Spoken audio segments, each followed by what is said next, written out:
जब नदी का जल किसी स्थान पर खड़े ढाल यानी कि क्लिफ के ऊपरी भाग से अत्यधिक तीव्र गति से नीचे की ओर गिरता है तो उसे जलप्रपात की संज्ञा दी जाती है और इसे अंग्रेजी में कहा जाता है वाटरफॉल्स। भारत के अधिकांश जलप्रपात पठारी प्रदेशों में पाए जाते हैं क्योंकि यहाँ की भू आकृति अत्यधिक ऊंची नीची और सैलें कठोर होती हैं। प्रतियोगी परीक्षाओं में जलप्रपातों से संबंधित राज्य और जलप्रपात कौन सी नदी के पानी से निर्मित होते हैं ये पूछा जाता है। आइए इस कॉन्सेप्ट को हम क्लियर करते हैं। शुरुआत करते हैं हम कर्नाटक राज्य से। कर्नाटक राज्य में स्थित सुप्रसिद्ध जलप्रपात का नाम है जोग, जिसका दूसरा नाम घरशोपा भी है और वर्तमान में इसको हम महात्मा गांधी जलप्रपात के नाम से भी जानते हैं। ये तीनों नाम एक ही जलप्रपात के हैं, जोग, घरशोपा या महात्मा गांधी जलप्रपात, और यह शरावती नदी के पानी से निर्मित होता है। कर्नाटक राज्य में स्थित है। कर्नाटक राज्य में दूसरा प्रमुख जलप्रपात है कुंचिकल जलप्रपात, जो कि वाराही नदी पर है, और तीसरा प्रमुख जलप्रपात है शिव समुद्रम जलप्रपात। यह कावेरी नदी के पानी से निर्मित होता है। आइए कर्नाटक राज्य के बाद में अब हम मध्य प्रदेश राज्य के जलप्रपातों की जानकारी प्राप्त करते हैं। यहाँ पर सुप्रसिद्ध जलप्रपात है धुआंधार जलप्रपात, जो कि जबलपुर जिले में जबलपुर शहर से 25 किलोमीटर के करीब दूर है। भेड़ाघाट के नाम से भी इसको जानते हैं, भेड़ाघाट के समीप स्थित है। धुआंधार इसका नाम पड़ने के पीछे यह कारण है कि इसका जल सफ़ेद धुआं के समान उड़ने लगता है, इसी कारण इसे धुआंधार कहते हैं। इस जलप्रपात को यूनेस्को द्वारा 20 मई 2021 को विश्व धरोहर के रूप में सम्मिलित किया गया है। इसी तरह मध्य प्रदेश में दुग्धधारा जलप्रपात, जो अमरकंटक में है, और कपिलधारा जलप्रपात, ये दोनों जलप्रपात नर्मदा नदी पर है। धुआंधार, दुग्धधारा, कपिलधारा मध्य प्रदेश की नर्मदा नदी पर स्थित जलप्रपात है। मध्य प्रदेश में ही अन्य जलप्रपात जिसका नाम है चचाई जलप्रपात, यह बीहड़ नदी पर है।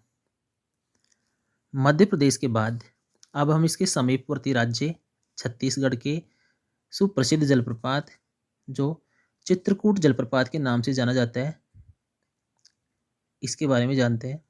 चित्रकूट जलप्रपात इंद्रावती नदी पर है और छत्तीसगढ़ राज्य के इस चित्रकूट जलप्रपात को भारत के नियाग्रा की संज्ञा दी जाती है। नियाग्रा जलप्रपात के बारे में जो नहीं जानते उनको बताते चल रहे हैं कि नियाग्रा फॉल्स संयुक्त राज्य अमेरिका और कनाडा की सीमा पर स्थित एक जलप्रपात है। यह प्रपात सेंट लॉरेंस नदी पर स्थित है। नियाग्रा जलप्रपात कनाडा के ओंटारियो राज्य और अमेरिका के न्यूयॉर्क राज्य की अंतर्राष्ट्रीय सीमा पर स्थित एक खूबसूरत झरना है, और चित्रकूट की स्थिति भी कुछ ऐसी ही है, यह भी बहुत खूबसूरत है, इसीलिए इसको भारत के नियाग्रा की संज्ञा दी जाती है। हम अब बात करते हैं झारखंड राज्य में स्थित जलप्रपातों की। झारखंड में हुंडरू जलप्रपात है, जो कि स्वर्ण रेखा नदी पर स्थित है। इसी तरह गौतमधारा जलप्रपात, जिसका दूसरा नाम जोन्हा जलप्रपात भी है, यह रारो नदी पर है झारखंड राज्य में।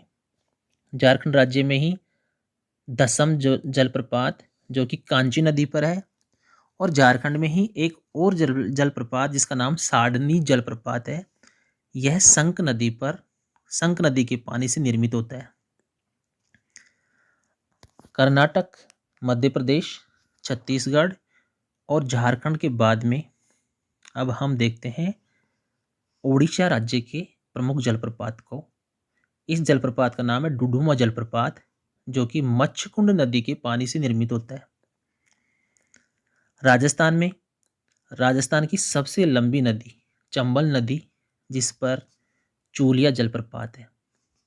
राजस्थान में ही बहने वाली सबसे लंबी नदी बनास के नाम से जानी जाती है, और राजस्थान की सबसे लंबी नदी के रूप में चंबल नदी जानी जाती है, और इस पर सबसे प्रमुख जलप्रपात है चूलिया जलप्रपात। गोवा राज्य में मांडवी नदी पर स्थित जलप्रपात है दूध सागर जलप्रपात। उम्मीद करता हूँ इस वीडियो में दी गई जानकारी आपके जीवन में वैल्यू ऐड करेगी, आपके जीके को बढ़ाएगी। यदि आपको इसी प्रकार किसी अन्य टॉपिक्स पर और वीडियो चाहिए तो कमेंट बॉक्स में कमेंट करें। वीडियो पसंद आता है तो लाइक करें।